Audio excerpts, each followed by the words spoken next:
Muy buenas tardes, hermanos. ¿Cómo están ustedes? ¿Bien? Qué bueno, qué gusto. Una alegría venir a este lugar para compartir la palabra, una alegría venir a la playa, me encanta, a mí y a mi familia, y traerles también el abrazo de nuestro consistorio, el consistorio de la Iglesia Presbiteriana Cristo Mi Pastor. Estuvimos en la mañana con ellos allá, compartiendo este mismo mensaje, y estoy muy contento de ver que la iglesia aquí va creciendo, la iglesia va avanzando, y por la gracia del Señor este año es la segunda oportunidad que vengo a estar con ustedes a compartir. En esta oportunidad compartir también la predicación, porque cuando estamos para compartir, compartimos un buen asado, compartimos la mesa, compartimos el abrazo. Eso es vivir en comunidad.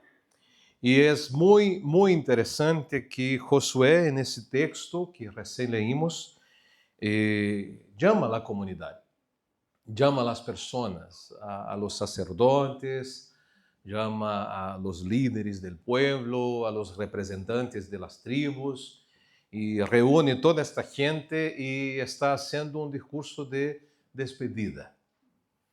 Y quizás este será también de mi parte un discurso de despedida. Puede ser que nunca más volvamos a vernos en este mundo, en este plan, en esta existencia. Por lo tanto, tenemos que sacar el jugo, tenemos que sacar provecho de esta oportunidad. Dios desea hablar a tu corazón. Dios desea hablar a tu vida para llevarte a una toma de decisiones y decisiones importantes. Por lo tanto, no perca esta oportunidad. Nosotros vivimos en tiempos donde hay una actitud real de rechazo a una toma de decisiones definitivas. Todo en nuestro momento es flexible, es relativo, es negociable. Y la fe también está involucrada en estos procesos. Tenemos muchas veces principios, valores, sin embargo, delante de los desafíos que la vida nos presenta, nos quedamos un poquito cortos de argumentos, o quizás avergonzados, o con miedo de perder las amistades, y tomamos la decisión de dar un paso al costado, no enfrentar, porque eso puede generar un choque al punto de dividirnos. Pero la palabra del Señor nos confronta con una verdad muy incómoda. En la lectura del texto vimos que decidir es parte de la vida, es parte de la historia. Y cuando nosotros estamos delante de decisiones importantes, no decidir es también decidir. Todo el tiempo nosotros estamos tomando decisiones. Israel en este entonces estaba en un momento crucial, habían recibido la tierra prometida, recordemos, Abraham, Isaac y Israel, porque el Señor cambió su nombre, ¿se acuerdan? ¿Ya? Y Jacob, hay un historial, el pueblo había sido liberado del Egipto. Estuvieron caminando 40 años en el desierto, todos los días tenía maná 40 años. Te sacamos la suma, son 40 años, todo santo día maná.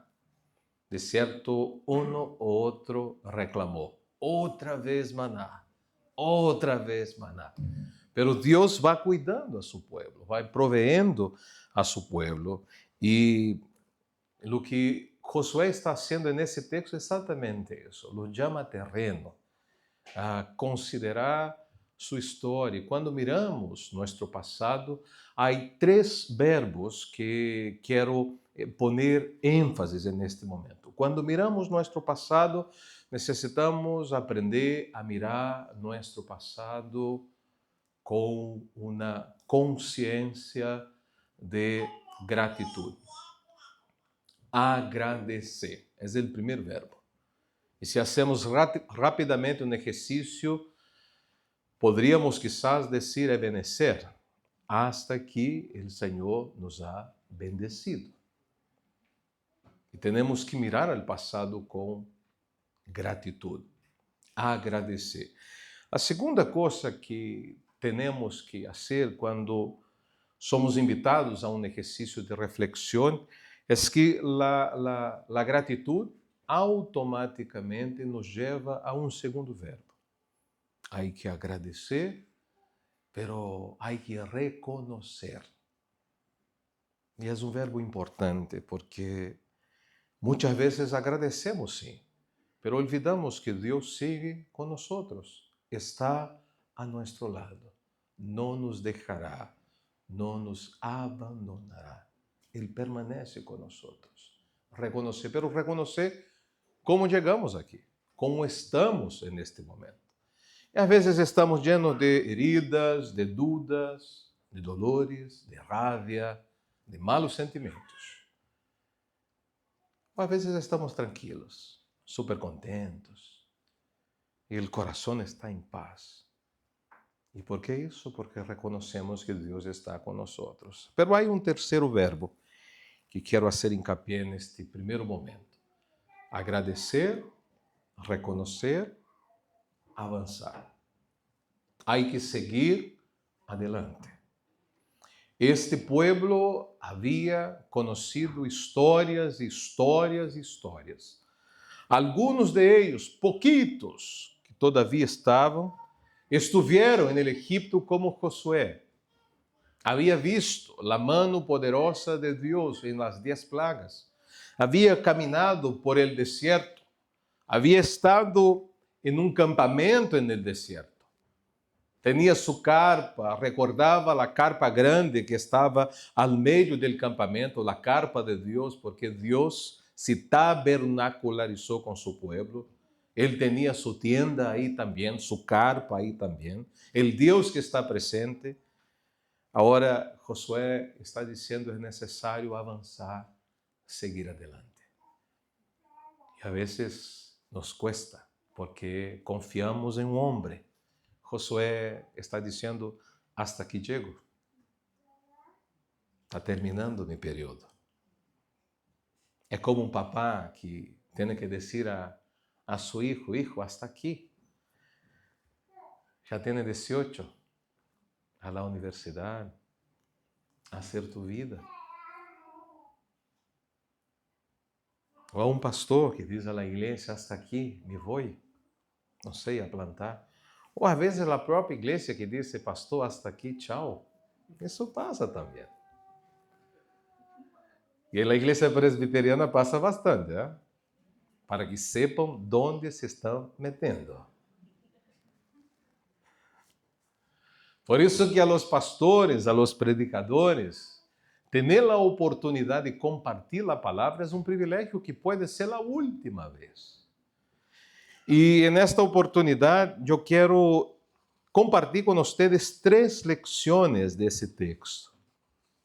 Um texto breve, são 2 versículos solamente. Se tu tienes a Bíblia aberta ou a aplicação prendida, só para recordar, Josué afirma, agora pues, temed a Jeová e servir-lhe com integridade e com verdade. Esse é o primeiro conselho que temos nesse texto. Um texto muito sencillo que nos chama a uma realidade muito potente. Qual é a realidade muito potente? Temer a Deus. E a pergunta é, nós tememos a Deus? Ou temos medo de Deus? Tememos a Deus e isso llena nosso coração de expectativa, de alabança, ou temos medo de Deus e não adoramos a Ele como corresponde? Se vamos ao texto do profeta Isaías, no capítulo 6, o profeta Isaías tem a visão do Senhor. E ele contempla o Senhor. E diz que alrededor do Senhor volavam serafines. E mientras estava o movimento, os serafines declaravam: Santo, Santo, santo es el Señor de los ejércitos, toda la tierra está llena de su gloria. Esta escena, esta contemplación potente lleva al profeta a mirar hacia él mismo. Y él dice, estoy perdido, soy un pecador, soy un miserable, pero mis ojos vieron al Señor. El Dios santo, santo, santo es el Dios que se revela a su pueblo. Por eso nosotros no necesitamos tener desesperación para acercarnos a Dios, porque es Dios que decidió acercarse a nosotros. Por eso que Cristo se hizo carne, se hizo hombre y presentó el propio Dios para nosotros. Ese temor que dice Josué es un temor reverente, no es miedo, es reconocimiento de la santidad, de la majestad, de la gloria, pero también de la cercanía. Dios está aquí en este lugar. Amén, hermanos. ¿O ustedes desaprendieron a decir amén? Ah, qué bueno. El Señor está aquí, Él se reúne con nosotros. Yo decía en la mañana a mis hermanos allá en Santiago, a veces tenemos el culto hermoso, preparamos la liturgia o el programa, tenemos los textos, los músicos estuvieron ensayando como los vi aquí ensayando en la semana y suben videos ahí, fotitos al Instagram. Ya estamos ensayando, perfecto. ¿Ya? El pastor prepara el sermón, nosotros separamos la mejor ropa, tenemos la ofrenda, el diezmo separado también, porque todo eso es con anticipación. Y llegamos a este lugar. ¿Y cuál es la expectativa? Es que Dios venga con nosotros, que Él participe con nosotros, que Él esté con nosotros y que Él hable con nosotros y que tengamos de parte de Él el visto bueno, el me gusta. Entonces Dios es un Dios cercano, es un Dios que camina con nosotros, que está con nosotros. Y Josué está recordando a este pueblo, ahora pues, temed a Jehová, no con desesperación, Él está con ustedes. Él está con nosotros. Ahora imagínate preparar todo eso y Dios simplesmente no viene. Estábamos perdidos. El culto no tendría sentido. La alabanza, la palabra, la reunión, la comunión, el compartir, no tiene sentido porque la presencia de Dios hace toda la diferencia. Si tú tienes conciencia que Dios está en este lugar, alabado sea el Señor por eso, teman a Él. Pero en esta primera enseñanza no queda solamente en el temor. Josué dice, ustedes deben servir al Señor. A este Dios cercano, servirlo es un privilegio. A este Dios de mañana, tarde, noche, es un privilegio servirlo, com dones, com talentos, com habilidades, com capacidades, com recursos. É um tremendo privilégio servir ao Senhor. E nós fomos insertos nesta comunidade para servir. E aquele que nos sirve, ¿han escuchado este dicho en algún lugar? El que nos sirve, nos sirve. ¿Han escuchado eso, cierto? No es un versículo de la Biblia. Y estamos tranquilos porque podemos cambiarlo. Aquí, en nuestra iglesia amada ICR, el que nos sirve, aprende a servir. El que nos sirve, aprende a servir. Pero, ¿cómo es este servicio a este Dios que nosotros tememos? Dice el texto bíblico, con integridad y en verdad. Integridad y verdad. Con el corazón pleno, con el corazón completo, con toda la vida, con todo lo que somos, lo que tenemos. Eso es lo que Josué está llamando al pueblo a esta entrega real en temor, en servicio, pero con todo el corazón.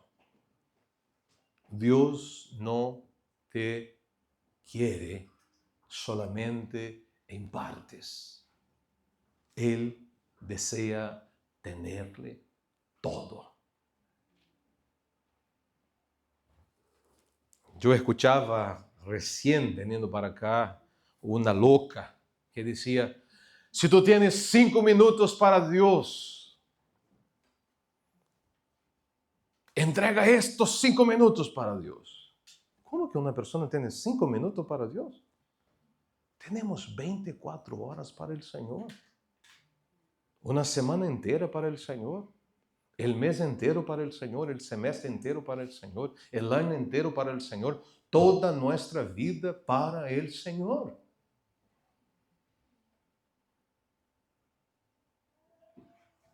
Porque si no es así, estamos metidos en problemas y vamos a ver lo que dice el texto. Pero dice que el temor, el servicio, que es con integridad, es en verdad, sin hipocresía. Delante de Dios, querido, querida, no está la facultad de interpretar. Dios te tiene cachado. En buen chileno.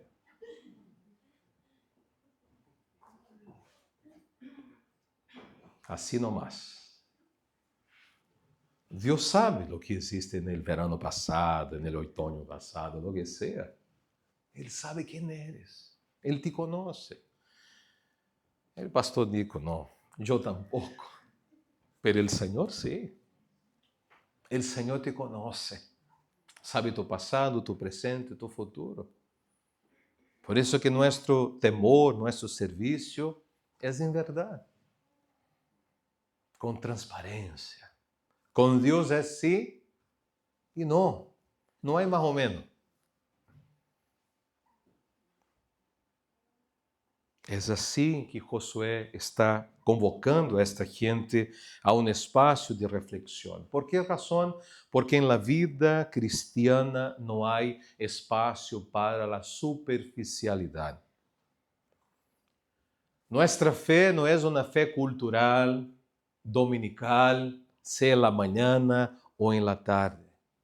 Nuestra vida debe ser rendida completamente al Señor. Por isso, todo el rato devemos examinar nuestro corazón, devemos servir al Señor con integridad, cultivar el temor a nuestro Dios, recuperando la reverencia y recordar, hemos perdido en mucho el sentido de la santidad de Dios. Por esa razón, nuestra vida no ha sido quizás, cuando digo nuestra vida, quizás algunos sí, pero quizás algunos no, una vida dedicada al Señor. Estamos entregando los 5 minutos. Es muy poco. El Señor no acepta los 5 minutos. A Él no hace diferencia. ¿Por qué razón?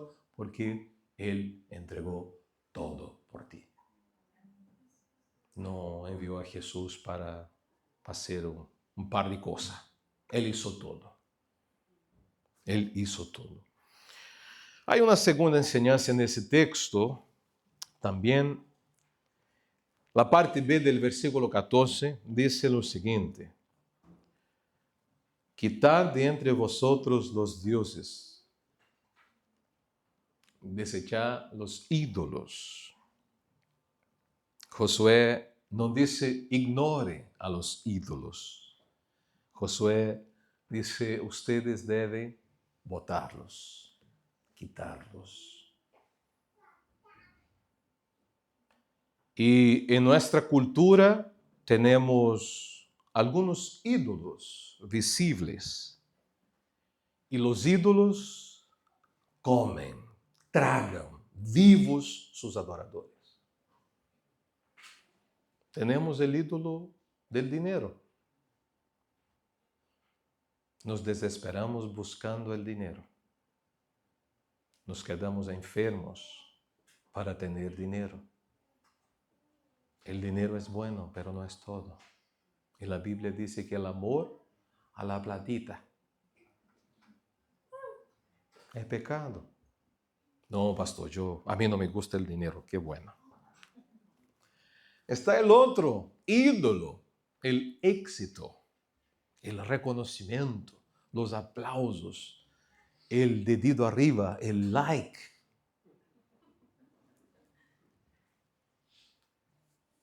¿Por qué estoy diciendo eso? Porque estas cosas llenan nuestro corazón. Y cuando no tenemos estas cosas, nuestro corazón queda triste. ¿Por qué? Porque nuestro ídolo no está atendiendo a nuestro deseo.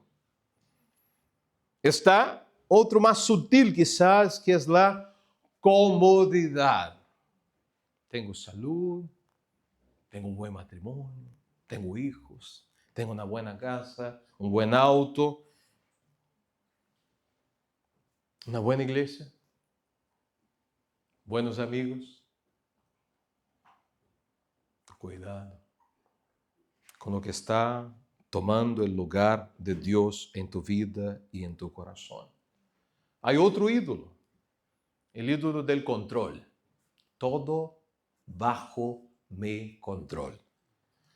A los que les gustan las planillas de Excel, no sé cuántos aquí les gusta.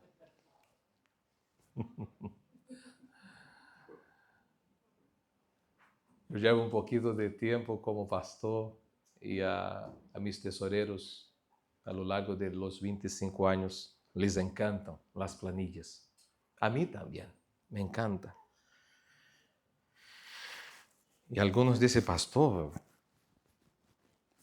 efectivamente, no podemos hacer más.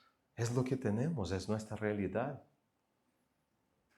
Pero pastor, eso en el campo de la iglesia. Pero en la casa pasa lo mismo.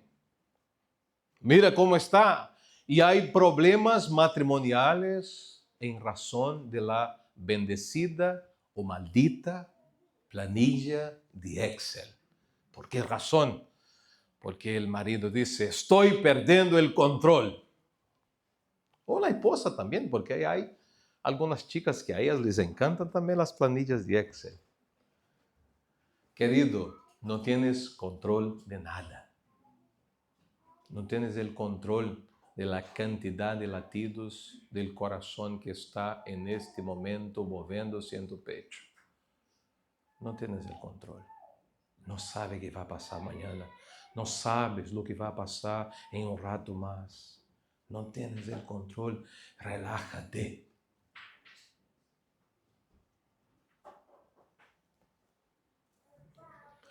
Timothy Keller dijo que un ídolo es cualquier cosa que ocupa el lugar de Dios en tu corazón.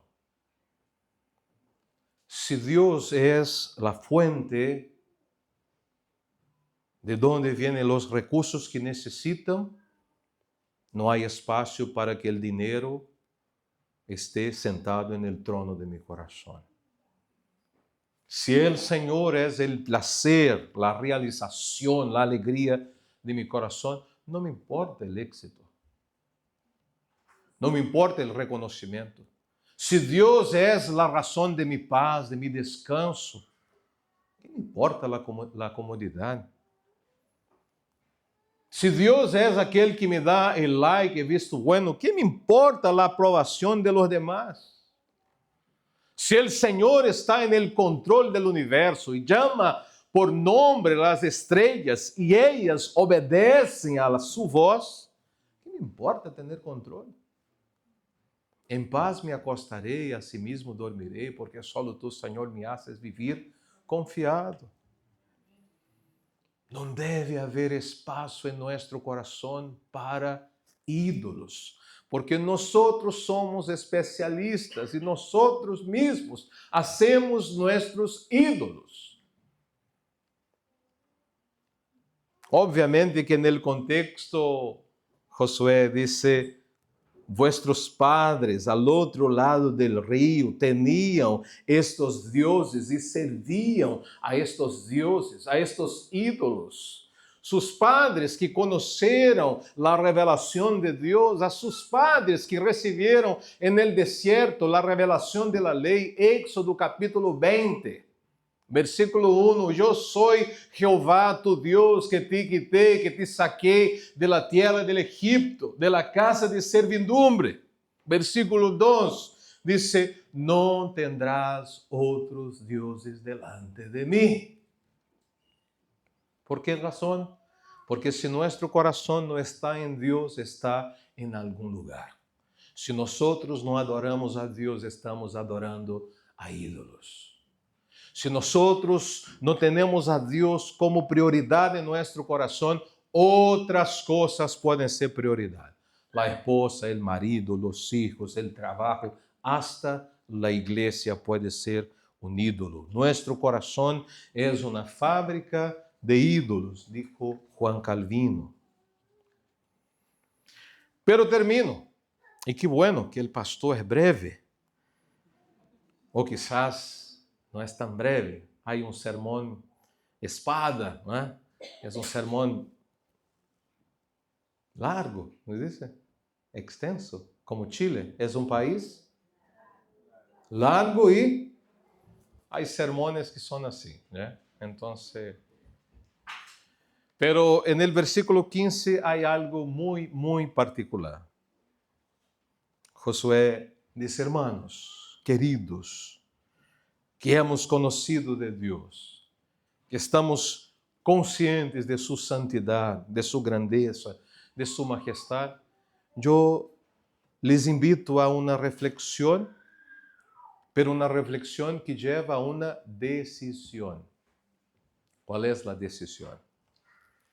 Ustedes deben escoger hoy, no mañana, hoy, a quién serviréis. Esa es la tercera y última lección. Escoged hoy a quién serviréis.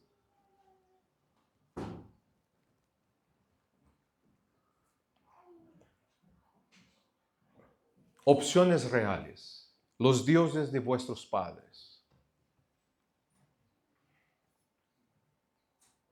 Hay decisiones que tenemos que tomar que van a generar desagrado a nuestro papá, a nuestra mamá, a nuestra familia.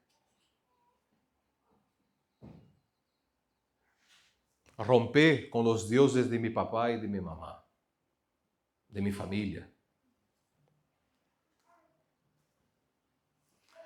Pero también en el contexto Josué decía, ustedes están metidos aquí en este lugar y los pueblos de acá tienen dioses. Yo vengo de Brasil y en mi país hay muchos dioses, falsos dioses. Yo me imaginaba llegar a Chile y no encontrar nada de eso, pero aquí también hay falsos dioses. Y no es solamente romper con los del pasado, estar atento a los de acá también. Pero la decisión aquí es servir al Señor, no es una conversión. Aquí hay una respuesta real, consciente. Nosotros vamos a participar en un ratito más de bautismo de niños. ¿Qué es eso? Es que este padre, esta madre, que esta familia está públicamente diciendo de que ellos desean servir a Cristo, obedecer a Cristo y hacer eso de manera pública. Haciendo una pública declaración de fe. Mis hijos son del Señor. Mis hijos pertenecen al Señor. Mis hijos están consagrados al Señor. Estamos compartiendo la misma decisión de Josué en el pasado. Porque Josué termina el versículo 15 diciendo, yo no sé ustedes, pero yo he tomado mi decisión. Y compartir mi casa también, porque los que vienen a bautizar a sus hijos, no puede ser que el papá quiera y la mamá diga no. Tiene que compartir, tiene que llegar a una decisión común que genera paz en el corazón. Josué dijo, conversamos en la casa. Y estamos conscientes. Yo no sé ustedes, no puedo decidir por ustedes, pero yo y mi casa serviremos al Señor. Yo y mi casa serviremos al Señor. Es una decisión familiar, es una decisión generacional, es una decisión espiritual, es una decisión personal. Yo iré servir al Señor. La fe verdadera, dijo John Stott, siempre implica en una decisión definitiva. Quando eu bauticei a mis hijos, porque eu quero que mis hijos sirvam ao Senhor, pero não solamente mis hijos. Eu estou pensando em mis nietos e não tenho nenhum todavia. Eu não quero que Deus seja um ser estranho para mi nieto, porque eu simplesmente não hice a pega. Não, eu quero que mis netos conozcam ao Senhor. Por isso que he assumido compromissos públicos de fé. E hoje dia vamos participar deste momento. Josué não termina com um conselho, termina com uma decisão e com um desafio. Josué nos recuerda que o desafio não está dividido, não está cômodo, não postergá-lo, pero hacê-lo hoje. Deus não busca simpatizantes. Não busca gente que a ellos la religión les caiga bien. Deus busca adoradores rendidos, conscientes e também decididos. Como anda tu serviço ao Senhor? Como está tu temor ao Senhor? Como está tu vida quando pensas em las prioridades, em lo que efectivamente te lleva a despertar en las mañanas? Que lugar ocupa tu matrimonio en tu corazón, tus hijos, el dinero, el trabajo, la iglesia? Todo isso tem que ser segundo, terceiro, quarto. Primeiro, sempre o Senhor. Busque ao Senhor e a justiça de su reino. E as outras coisas que são necessidades vendrão por añadidura. O Senhor sempre nos vai prover. Levanta-te, querido. Levanta-te hoje dia com convicção. E como eu, como Nico, como tantos outros aqui, hemos dicho publicamente, eu e minha casa serviremos ao Senhor. Que a igreja presbiteriana Cristo Redentor pueda decirlo com convicção. Nosotros em nossa casa serviremos ao Senhor. Porque recordamos, e quando recordamos com gratidão. Estamos convictos, convencidos de isso. E vamos avançar proclamando a mesma fé. Eu quero neste momento entregar algumas recomendações e nós vamos dar o passo para bautizar a uma muito boa quantidade de niños. Pero antes de isso, quero compartilhar com vocês algumas exhortaciones, particularmente a los papás. ¿Ya? Lo primero, como Josué en el pasado, nosotros tenemos que asumir compromisos públicos que serán reales en lo privado. La iglesia no tiene la habilidad, tampoco la autoridad de meter la cuchara en tu casa. La iglesia no enseña cómo tienes que enseñar a tus hijos, de ninguna manera. Quien nos enseña a enseñar a nuestros hijos es la palabra, es la Biblia.